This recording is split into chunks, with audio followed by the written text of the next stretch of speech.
Google Wellgistics. Wellgistics is a pharmaceutical logistics company, I believe, and they are allocating, was it $71 million to acquire XRP in a strategic move, just like Vivo Power and what's the other one, WeBus have done.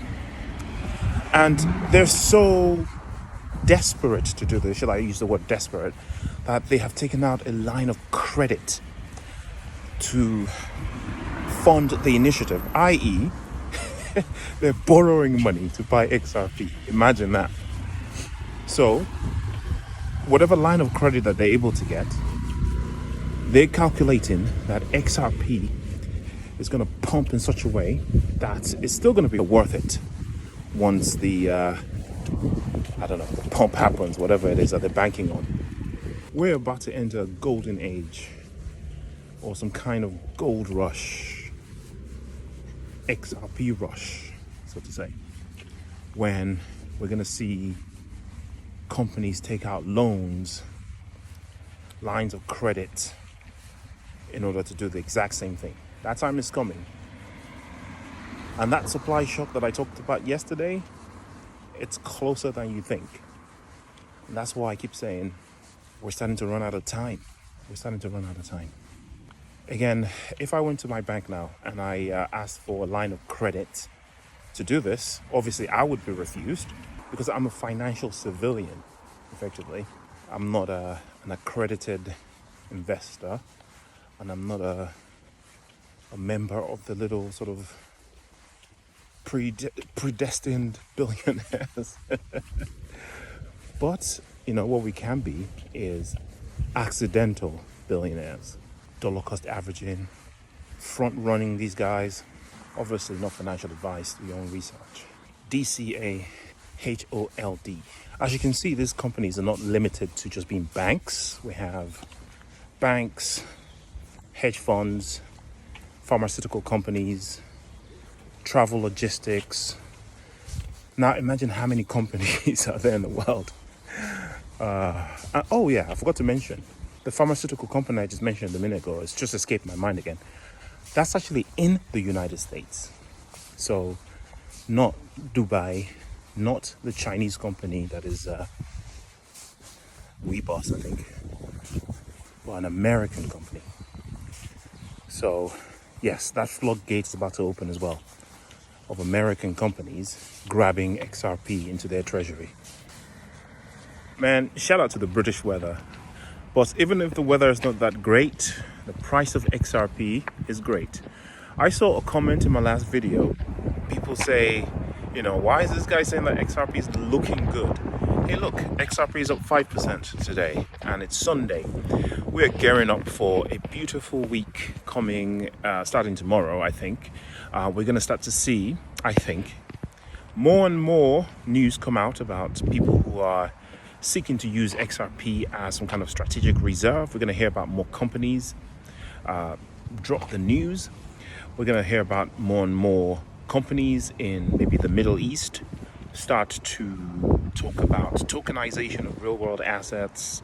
We're going to see, the whole feud start to die down a little bit with international trade wars and stuff like that. Start to find some solutions. We're going to hear some good news here and there. We're going to hear some bad news too.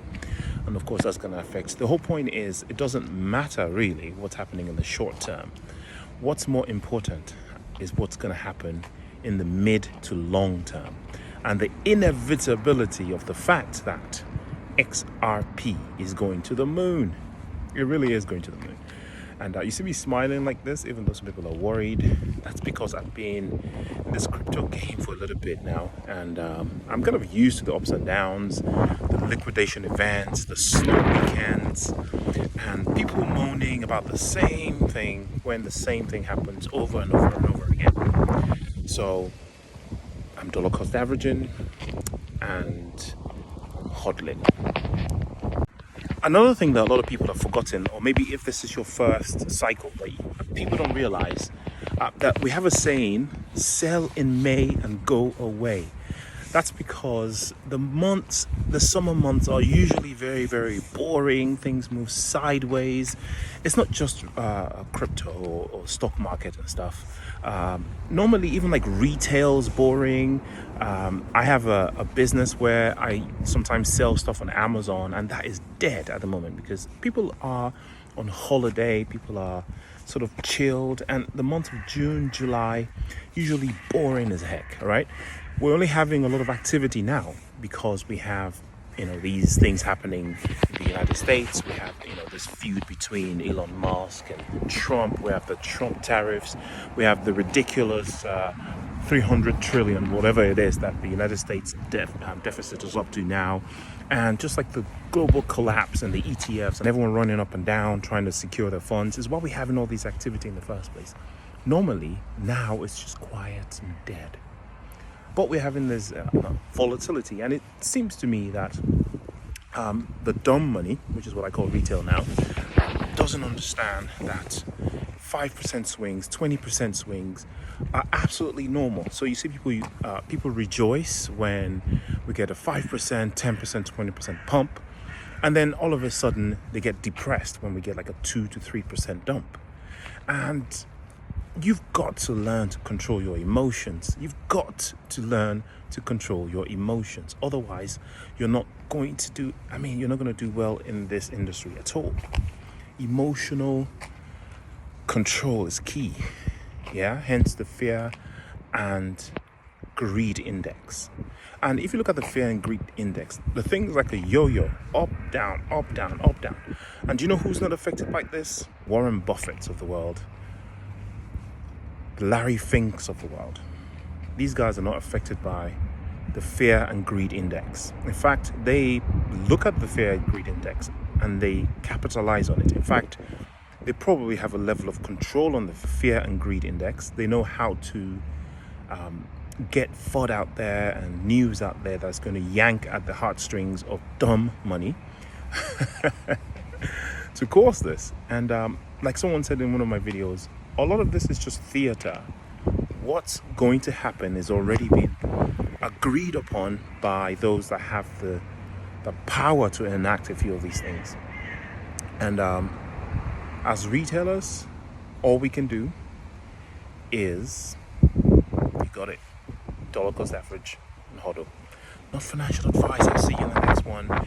It's about to, ring cats and dogs. So I'm gonna find some shelter.